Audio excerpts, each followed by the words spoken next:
A Dynalite is commonly known as a lighting control system, but it actually does a lot more than that. So in this case, we're controlling both heating and cooling in this area. So with an IP controlled fan, we're basically pressing a button on the Dynalite network, which natively ties to the Haiku fans and enabling us to get 3-speed or 10-speed fan control. We've also got the inbuilt heaters here. So from the press of a button, we can have the above heaters supplying us with plenty of heat here for the cooler months. One of the added benefits of lighting control, we can switch certain devices on and off remotely, whether it be from a wall switch or from an iOS device. Dynalite gives us the added feature that we can have inputs to something or a dry contact relay on and off.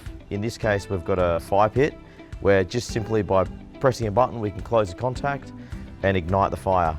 Other cases like this might be a waterfall, some external lighting, stuff like that. So we're just being able to tie all these things in to Dynalite and really give the user a good end result.